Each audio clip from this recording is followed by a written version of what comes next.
Hello, my name is Matthew, and I'd like to have a discussion video on a bookish topic, which is reading expectations. What do we expect when we pick up a book?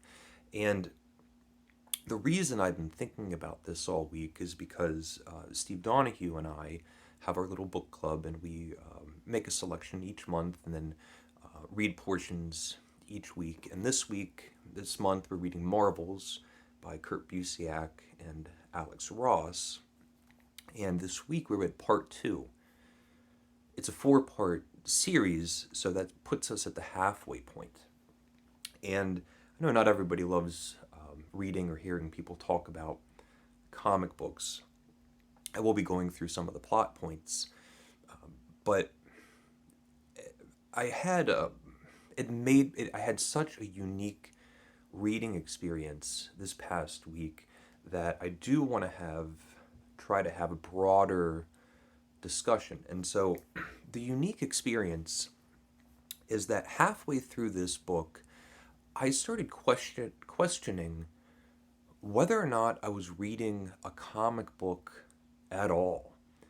And I can't think of another time that I started reading something and in the middle of a book, halfway point or whatever, I started questioning whether or not I'm reading the genre that I thought I was reading. You start reading something that you think is fiction, and it turns out that it's nonfiction, or you start reading a history book, and it turns out to be a science book, or a biography that's a novel. I can't think of any specific example of when I started reading something and totally had to question whether or not I'm reading the thing that I think that I'm reading.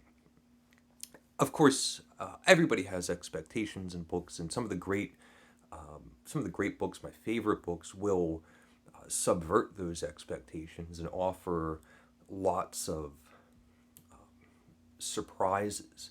But not very often is there a fundamental breaking point. And the reason I bring this up, and I should try to offer some explanation, this is a comic book that is going to retell the whole history of the Marvel Universe from its inception in the 1930s up until maybe present day from when this book was published. And it's told from the perspective of a journalist, of a photojournalist. So it's street level. We're just in the world of a New York City journalist who goes to work, starts a family, he has children, and he's trying to make sense of a world that has a distinct demarcation in its history. Um, this is an adult that lived his whole life, no superheroes. Superheroes start arriving and popping up and hugely populate at least New York City. And we don't even see very much action in the comic book. All of the super heroics were always off in the distance or happening way too fast, or there's such a panic and alarm that it's not a matter of just looking back and enjoying heroics. It's actually very dangerous. That's our main character, just this photojournalist. All of the superheroes that we see, the Avengers, Iron Man, Thor, Spider Man, Daredevil, are just these background characters. It's like they're just part of the set. And I tend to think, the little experience that I have with comic books, that a comic book will have a superhero that's the person that we're rooting for. It's our hero. Here is another Alex Ross, Mark Waid, Alex Ross comic. This is DC. It's called Kingdom Come. Steve and I read this as well, and we have Superman right on the cover, and we have the Flash and the Green Lantern and all these other characters, Hawkman. And this comic book doesn't do any of the things that I come to expect in a comic book. And the story isn't about a human that a regular person that shows extraordinary honor and valor and someone that we root for. And instead, it's a bit of a modern day tragedy. He is almost Hamlet-like in his indecision, and he's worried, fretful, impulses. He's impulsive, and he makes regrettable decisions. And at the end of part two, at the halfway point, we're just seeing this tragedy. The heroics, that the action that we see doesn't translate to our character feeling like he's in a very exciting world where the superheroes always just save the day. The superheroes are making the world dangerous. And so those are some of my thoughts. I'll also say, when I tried to think of other kinds of books that totally started seeming as if it's not what I thought it was, the only author that I could think of, the only example that is kind of close is the Latin poet Horace. It's the Odes. And I love Horace. But when I started reading him a few years ago, and I've read the Odes and the Epistles and satires in a handful of different translations, and almost always had one recurring thought, which is, for a Latin poet, I don't think that it's poetry. And the reason I say that, especially since I've only read it in translation in English, I don't know the musicality and the rhythm and beats of the original Latin, but they all feel, including the odes and satires, like very personal letters that Horace is writing to people, like a correspondence. And I love it. I love his personality. I like his personality on the page, but it doesn't read to me. I don't read it like poetry. This is an ode, and it's called To Lydia. It's titled To Lydia, and this is the beginning of Horace. For God's sake, Lydia, tell me, why are you so determined to ruin Siberius with love the way you do? Why has he taken such a dislike to the sunny campus? He used to put up with the dust and heat of the games, liking it fine. Why doesn't he, who knew how to manage the bit and the bridle with such elegance, why doesn't he ride any more these days? So it just reads like a letter.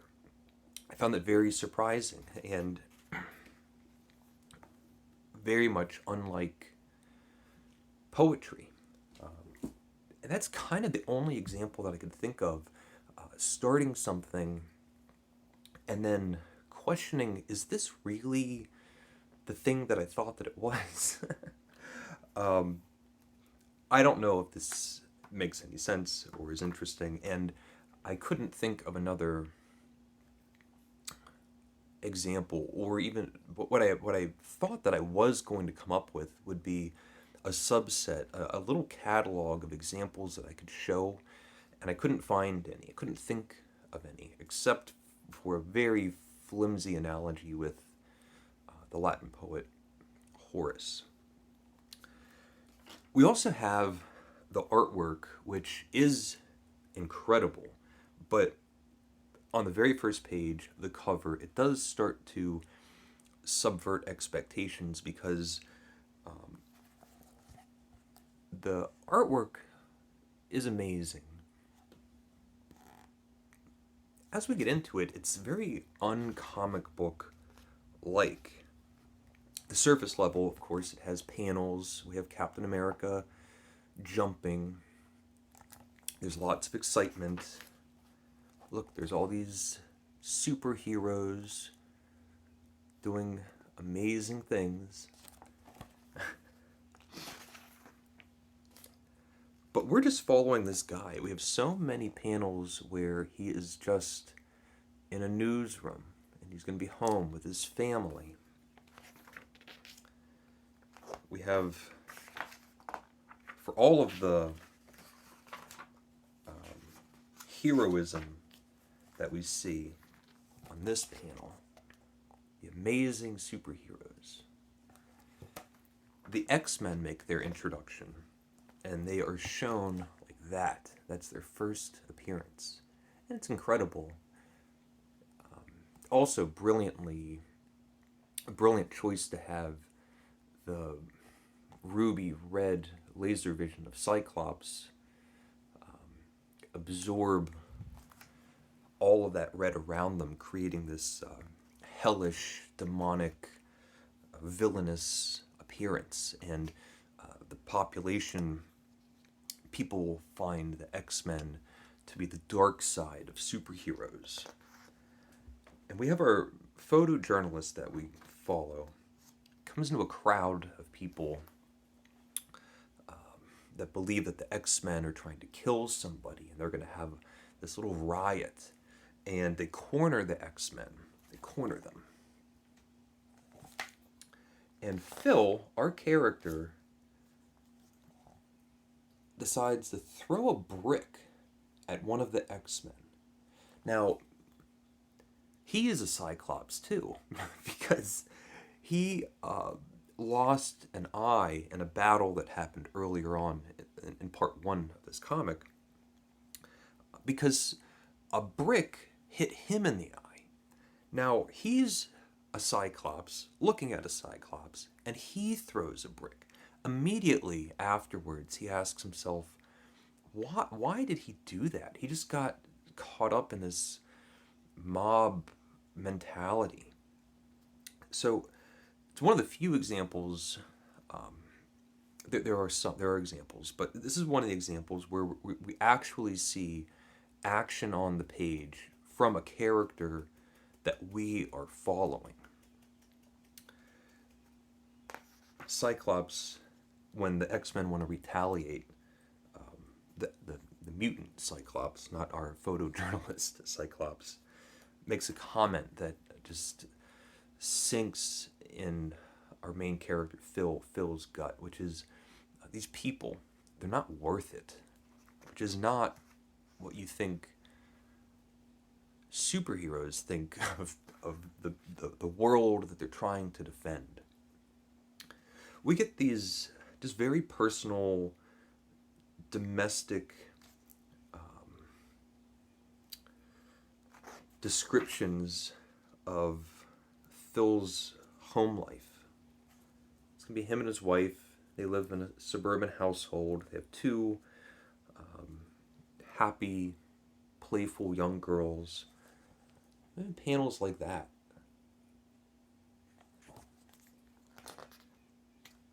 Brilliantly, we see the photojournalist in his dark room with that same red that we saw from the Cyclops' eyes, or eye. The Fantastic Four are in this. We have Reed Richards, the leader of the Fantastic Four, and Sue. There they are, just a happy, loving couple. They're going to get married, and it's going to be a big splash all over the headlines. Still, we have this mounting fear that X-Men are not only villainous, but there's that undercurrent that they are the next step in evolution. And so there's this feeling that they're vermin that need to be extinguished. Otherwise, they are going to consume everything. Unlike the superheroes, which are these rare, heightened examples. We were getting a realistic depiction of what would the world be like. What's the general attitude, and what's the personal inner conflict that happens when these larger than life scenarios are happening all around you constantly every day. And so the photojournalist, at least initially, got caught in that mob mentality that the X-Men are to be hated and they all need to die. He throws that brick. We find that when he goes home, his two little girls found his children. They found this poor little girl, a foundling, just out in the street, and they save this girl, bring her home, secretly take care of her in the basement. And she's a mutant. So the father, when he discovers this, we have this scene. And it's just this poor little girl, frightened, looking for security, love. The wife says, like, for God's sake, it's just a little girl. Heartbreaking. Heartbreaking. He doesn't know what to do. He knows what the right thing is to do, but at what cost? He's worried about his wife and children. He's thinking, what are the neighbors going to think? There's riots that are going on.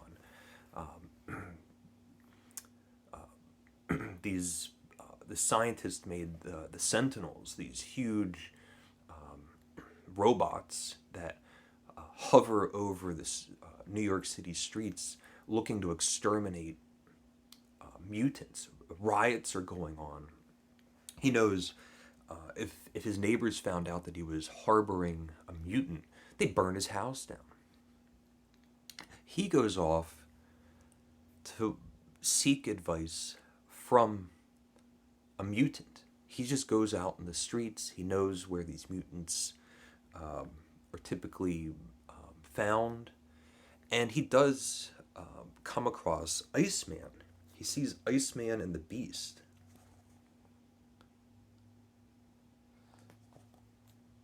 He stops himself and remembers he threw a brick at these people. What if they remember what he did to them? So he cowers. We do get this fabulous shot of Reed Richards and Sue Storm getting married. All the superheroes.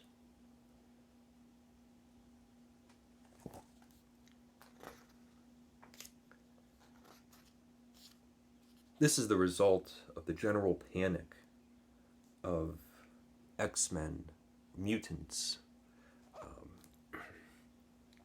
in the world at the time. Our photojournalist, he's recording all of this. He's seeing the Sentinels.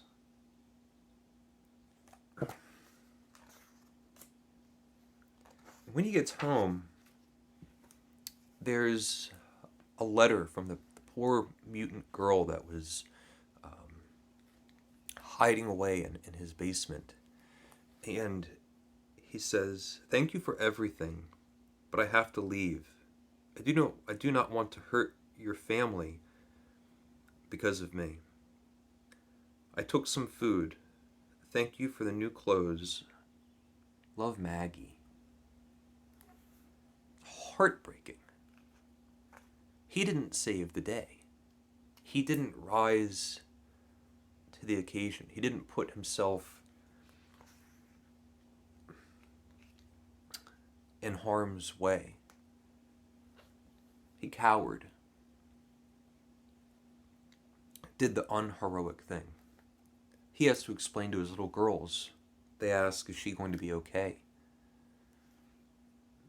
He says, I don't know. That's the end of book 2. Now, it looks like a comic book. But does that story follow any traditional idea of what a comic book story is supposed to do? I don't think so. Of course, I haven't read as much as most comic book fans, obviously. It's incredible. But moving forward, I do ask myself, what's the best way for me to approach and read this? And I don't think it's to be looking for the superheroes.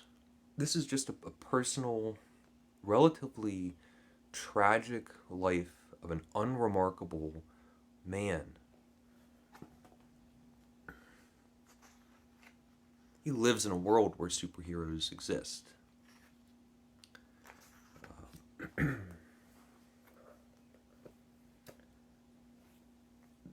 Let me know what you think about your own reading expectations.